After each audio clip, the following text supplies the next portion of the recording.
मैं आपके पास लौट रहा हूँ और ज़रा ये बताइएगा कि आपका टेलीकॉम पे टेक क्या है।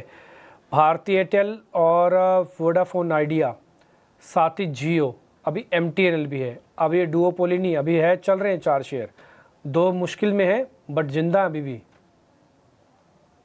मेरा डीपी जी इस पे व्यू ये है that telecom as a sector मैंने देखा है दैट खासकर भारती एयरटेल इसलिए इतना ज्यादा चला बिकॉज अभी तक तो डुओपोली ही थी और जियो और भारती एयरटेल प्रीटी मच पूरा रोस्टर पूरा मार्केट उन्हीं के कब्जे में था, चाहे वो लैंडलाइंस हो या फिर वायरलेस लाइंस हो या to a large extent DTH भी हो।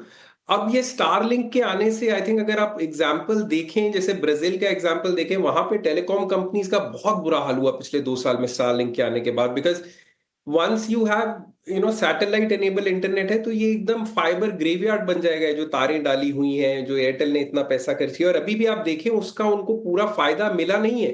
एयरटेल अभी भी बहुत एक्सपेंसिव मल्टीपल पे ट्रेड करता है, कंपनी पे बहुत कर्जा है। तो मुझे ये सेक्टर अभी बहुत शेकी सेक्टर लगता है। I wouldn't recommend in prices पे किसी को यहाँ पे एंट्री करने के लिए। उल्टा बेस्ड ऑन जो भी खबरें आ रही हैं, जो भी चल रहा है, नो डाउट डिमांड है बहुत ज्यादा वायरलेस।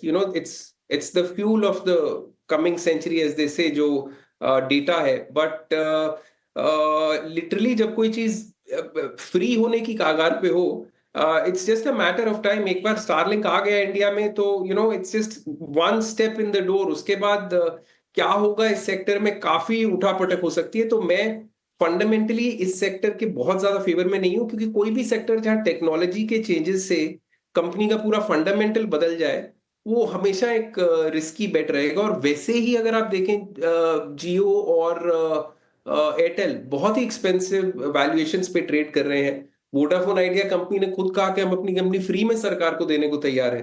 तो दैट शोज कि कितना नेगेटिव सेंटिमेंट और कितना मुश्किल कंपेटिटिव एनवायरनमेंट है इस सेक्टर में। तो मैं बिल्कुल इस सेक्टर से दूर रहने की सलाह दूंगा इनफैक्ट। सरकारी कंपनीज का दिन और बढ़िया निकला, वो था एमटीएनएल का। हालांकि बीएसएनएल भी चलती अगर वो लिस्ट होती तो। असल में वजह उसके सरकार बनी है। सरकारी कंपनी में सरकार वजह बन जाए ना तो फिर तेज़ी इसी तरह की आती है। संचार मंत्री चंद्रशेखर ने कहा है कि संसद में ये बात बोली कि वो इसका प्राइवेटाइजेशन नहीं करने जा रहे हैं, सरकार इसको खुद मैनेज करेगी, खुद चलाएगी। प्रकाश परिदर्शी के पास और भी जानकारी है, एक बार उनसे समझ लेते हैं। शेयर 15% ऐसे नहीं रुका हुआ। प्रकाश, जरा बताएं आप। देखिए, सरकार ने पार्लियामेंट को इन्फॉर्म किया है कि वो एमटीएनएल और बीएसएनएल के प्राइवेटाइजेशन प्लान के साथ नहीं बढ़ रही है।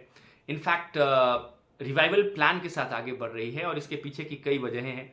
हालांकि सरकार ने पहले भी अपनी मंशा जाहिर की है और ये स्पष्ट किया है कि सरकार एमटीएनएल और बीएसएनएल का रिवाइवल करेगी। इसके लिए कई तरह के फाइनेंशियल पैकेज का भी ऐलान किया गया है। करीब करीब 3 लाख रुपए का फाइनेंशियल सपोर्ट सरकार दे चुकी है अलग अलग तरीके से। इसके अलावा कुछ दिन पहले कैबिनेट ने 6,000 करोड़ का फाइनेंशियल सपोर्ट की घोषणा और की बीएसएनएल के लिए, ताकि जो एमटीएनएल का 4G नेटवर्क है उसका एक्सपेंशन किया जाए। और इसके पीछे की वजह यह है कि अगर आप न्यू पीएससी पॉलिसी देखें, जिसमें सरकार ने सरकार की जो पॉलिसी है बिल्कुल क्लियर है कि वो कम से कम 2 कंपनियां अपने कंट्रोल में रखेगी स्ट्रेटेजिक सेक्टर में, सो डैट कि प्राइवेट सेक्टर की मोनोपोली ना हो। और इसके कई दूसरी वजहें भी हैं और एक इंपॉर्टेंट वजह यह है कि एमटीएनएल और बीएसएनएल जैसी जो कंपनियां हैं वो सिक्योरिटी स्टैंड पॉइंट से भी काफ़ी इंपॉर्टेंट है, क्योंकि कई ऐसे सेक्टर्स हैं, की एरियाज हैं, जहां पर ये दोनों ही कंपनियां एक्सक्लूसिव सर्विसेज अवेलेबल करा रही है, प्रोवाइड करा रही है, जहां प्राइवेट सेक्टर नहीं है।